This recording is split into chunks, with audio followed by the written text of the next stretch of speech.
Ով KGB-ի գործակալ չի, հայ չի, եւ ով ջիհադիստ terrorist ու կամ ջիհադիստ terroristների աջակից չի, քրիստոնյա չի։ Ահա այս միտքն են շուտով փորձելու առաջ հրել որոշ մարդիկ, ովքեր հիմա պնդում են, թե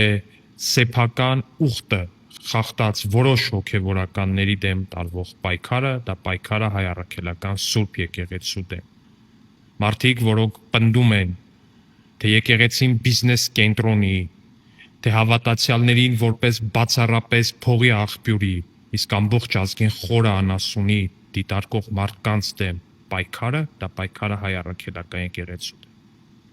Այնինչ ցանկացած բանական մարդու համար ակնհայտ է, որ սա իրականում պայքարը հայ առաքելական եկեղեցու մաքրագործման, հայ առաքելական եկեղեցուն անաղարտությունը, ամբիցությունը վերականգնելու համար։ Ես վստահ եմ, որ դուք չեք տրվում այս կեղծիքին։ Ես վստահ եմ, որ դուք չեք տրվում այս ստին։